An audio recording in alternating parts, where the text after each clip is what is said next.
తిరిగి BCN news కి స్వాగతం. రాజ్యాంగ రూపకర్త డాక్టర్ బిఆర్ అంబేద్కర్ పట్ల అమర్యాదగా వ్యవహరించిన కేంద్ర హోంమంత్రి అమిత్ షాకు వ్యతిరేకంగా విశాఖలో బాబాసాహెబ్ అంబేద్కర్ మెమోరియల్ సొసైటీ నిరసనకు దిగింది. అమిత్ షా చేసిన వ్యాఖ్యలను ఖండించింది.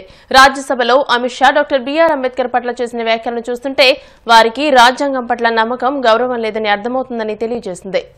సంఘాలన్నింటినీ కూడా బాబాసాహెబ్ అంబేద్కర్ పిలుపు మేరకు వచ్చినందుకు ముందుగా నేను వాళ్ళందరూ కూడా అభినందిస్తున్నాను.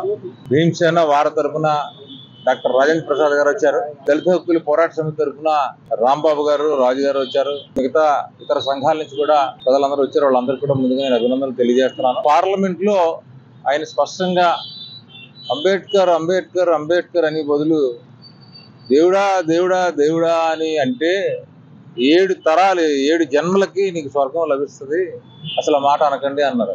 ఒక హోంమంత్రిగా ఉండి రాజ్యాంగం మీద ప్రమాణం చేసి అలాంటి మాటలు మాట్లాడడం అనేది ఎంతో దురదృష్టకరం. దాన్ని మేము ఖండిస్తా ఉన్నాము. దళిత బహుజనులు అందరూ కలిసి జీవించాలని ఆయన కోరుకున్నారు. భారతదేశంలో ఉన్నటువంటి 140 కోట్ల మంది రాబోయే 1000 సంవత్సరాలు అన్నదమ్ముల్లాగా కలిసిమెలిసి జీవించాలని కోరుకునేటటువంటి ఒక బాబాసాహెబ్ అంబేద్కర్ రచించినట్టు రాజ్యాంగం మీద ప్రమాణం చేసి మరి ఇలా మాట్లాడడం అనేది ఎంత దుర్మార్గమైన చర్య. ఆయన ఒక 10 సంవత్సరాలు మనం వెనక్కి వెళ్తే గుజరాత్ లో మారణకాండ జరిపినప్పుడు ఆయనే హోమ్ మినిస్టర్. గుజరాత్ లో 4000 మంది ముస్లింలు ఊతకోత కోసినందుకు జైలుకి వెళ్ళి వచ్చాడు ఆయన. ఈవేళ ఆయనే మనకు హోమ్ మినిస్టర్ గా ఉండడం అనేది భారతదేశం యొక్క దురదృష్టంగా మేము భావిస్తా ఉన్నాము. మతపరమైన అంశాలను మాట్లాడి స్వర్గాల నరకాల గురించి మాట్లాడడానికి పార్లమెంట్ లేదు. ప్రజల యొక్క మంచి చెడు మాట్లాడడానికి పార్లమెంట్ ఉంది. దాన్ని మళ్ళీ ప్రధానమంత్రి గారు దీన్ని సమర్థించడం అనేది ఎంత దురదృష్టకరమో మనందరం కూడా ఆలోచించాలా. కాబట్టి మేము కోరుతున్నాము, ఈవేళ అమిత్ షా గారిని వెంటనే మంత్రివర్గం నుంచి తొలగించాలా. అమిత్ షా జాతి క్షమాపణ చెప్పాలా. దళిత భోజనులకు కాదు, 140 కోట్ల మంది జనాభా కూడా 140 కోట్ల మంది కూడా అమిత్ షా గారు క్షమాపణ చెప్పాలని చెప్పేసి నేను కోరుతా ఉన్నాను. మేమందరూ కూడా దళిత సంఘాలన్నిటి డిమాండ్ కూడా అది. దయచేసి రాబోయే రోజుల్లో ఉద్యమం తీవ్రతరం చేస్తామని చెప్పేసి కూడా మేము బీజేపీని మేము హెచ్చరిస్తా ఉన్నాము. ఆర్ఎస్ఎస్ వాళ్ళు ఈ నాటకం అంతా నడిపిస్తున్న దానికి మాకందరూ కూడా స్పష్టంగా అర్థమవుతుంది. ఇంకా మన దగ్గర ఇంకొక 2 మిత్రులు ఉన్నారు కాబట్టి ఒక నిమిషం తీసుకోవాలని విజ్ఞప్తి. కాకినాడ జిల్లా పిఠాపురం ప్రభుత్వాసుపత్రి అభివృద్ధి కమిటీ సభ్యుల ప్రమాణ స్వీకారోత్సవం రసబాసగా సాగింది. ఆసుపత్రి development committee chairman deputy CM Konidela Pawan Kalyan ఫోటోను ఆసుపత్రిలో ఏర్పాటు చేయకపోవడంతో జన సైనికులు తీవ్ర అభ్యంతరం తెలపడంతో రసాబాసకు దారితీసింది. పవన్ కళ్యాణ్ ఫోటో ఉన్న ఫ్లెక్సీ తెచ్చి పెట్టే వరకు కార్యక్రమం మొదలు పెట్టడానికి వీల్లేదంటూ జన సైనికులు భీష్మించుకు కూర్చోవడంతో అప్పటికప్పుడు ఫ్లెక్సీ తెచ్చిపెట్టారు. అయితే సీఎం చంద్రబాబు ఫోటో కూడా పెట్టకుండా కార్యక్రమాన్ని నడిపిస్తుండటంతో పిఠాపురం మాజీ ఎమ్మెల్యే వర్మ ఆగ్రహించి అక్కడి నుండి బయటకు వెళ్లిపోయారు. అనంతరం ఆయన మీడియాతో మాట్లాడుతూ సీఎం చంద్రబాబు ఫోటో పెట్టకపోవడం విచారకరమని ఆవేదన వ్యక్తం చేశారు.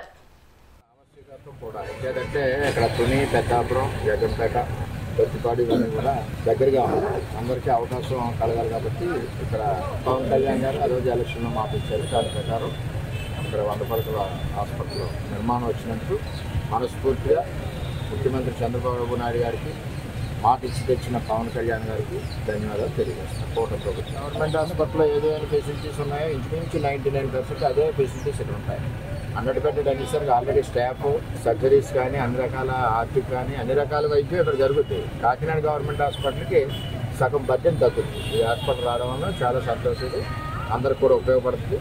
నేను మధ్యలో అంటే ఇక్కడ అభివృద్ధి కమిటీ సమావేశం జరిగింది. అటు ముఖ్యమంత్రి, ఇటు ఉప ముఖ్యమంత్రి 2 ఫోటోలు లేవు. ఇక్కడ మా చేతుల్లో లేదు. కార్యకర్తలు అటు జనసేన ఇన్ఛార్జ్ మీద పడ్డారు, నా మీద పడ్డారు. కార్యక్రమం రసబసగా ఉందని చెప్పి నేను బయటకు వస్తున్నాను. ఇంకా భోజనం కూడా చేయలేదు. మధ్యాహ్నం ఇంటికి వెళ్ళాక ఇక్కడ ఉంటాను. అది పరిస్థితి.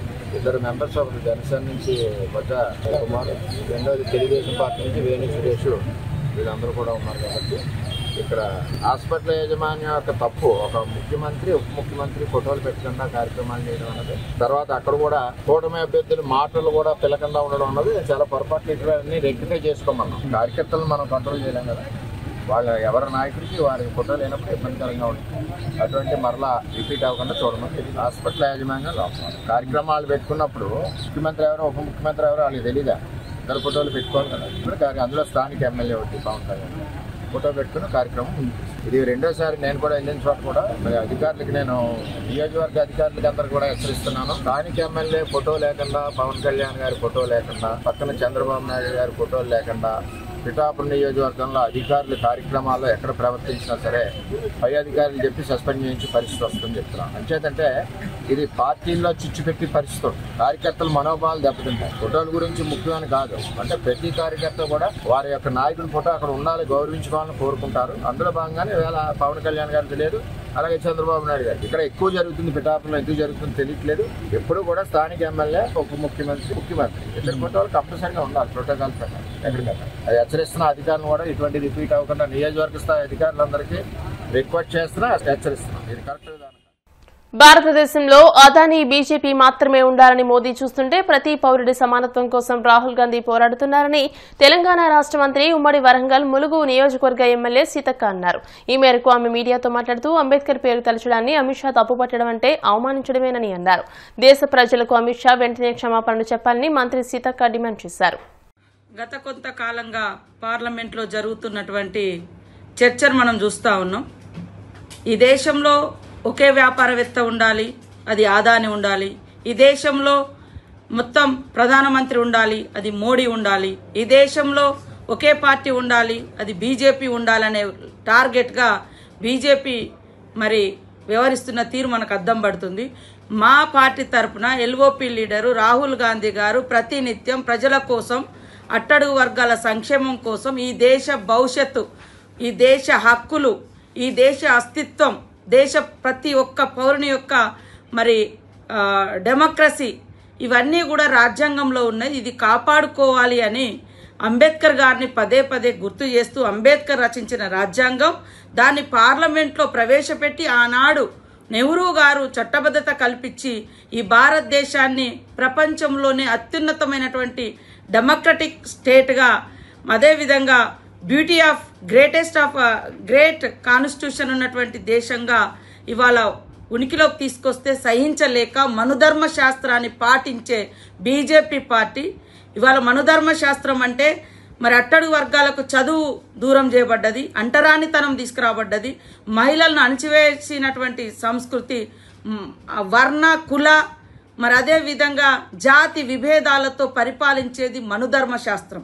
సమానత్వం, ఆడ మగ సమానులే, బీద బిక్కి అందరు సమానులే, అసమానతకు గురవుతున్నటువంటి అట్టడుగు వర్గాలకు, కులాలకు మరి అత్యధిక ప్రాధాన్యతనిచ్చి ఈ సమాజంలో అంతరాలు లేనటువంటి మరి ప్రోగ్రెస్ని తీసుకురావడం కోసం భారత రాజ్యాంగాన్ని రచించినటువంటి మహనీయుణ్ణి తలుస్తే ఇవాళ అమిత్ షా గారి యొక్క అహంకారము మరి పడగ విప్పి బుసగొట్టింది. దాని ఫలితమే మీరు అంబేద్కర్ అంటే మరి ఏం సాధించలేరు, కానీ దేవుని పేరు తెలిస్తే మీరు స్వర్గానికి పోతారంటారు. అది కూడా మీరు చెప్పే దేవుణ్ణే తలవాలి, మాకంటూ వేరే దేవుళ్ళు లేవు. ఈరోజు ఈ 75 సంవత్సరాల కాలంలో మాకంటూ ఉన్నటువంటి దేవుళ్ళు వార్తలు ముగించే ముందు ముఖ్యాంశాలు మరోసారి. ఉండి మండలంలో డెడ్ బాడీ కలకలం, పార్సిల్లో కుళ్లిన డెడ్ బాడీ రావడంతో హుటాహుటిన వెళ్లి పరిశీలించిన ఎస్పీ నయీం అస్మి.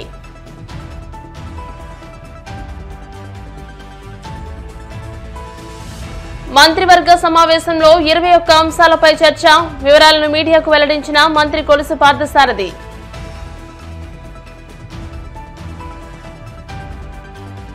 ముఖ్యమంత్రి చంద్రబాబుపై వైసీపీ అధినేత జగన్ విమర్శల దాడి, 6 నెలల్లోనే కూటమి ప్రభుత్వంపై ప్రజల్లో వ్యతిరేకత వ్యక్తమవుతుందని స్పష్టం. రసాభాసగా పిఠాపురం ప్రభుత్వాసుపత్రి అభివృద్ధి కమిటీ సభ్యుల ప్రమాణ స్వీకారోత్సవం, పవన్ కళ్యాణ్ ఫోటో ఆసుపత్రిలో ఏర్పాటు చేయాలంటూ అభ్యంతరం. ఈ వార్తలు ఇంతటితో సమాప్తం. మరిన్ని వార్తల కోసం BCN digital YouTube channel, Facebook page ని ఫాలో అవ్వండి. అప్డేటెడ్ వార్తల కోసం ప్లీజ్ సబ్స్క్రైబ్.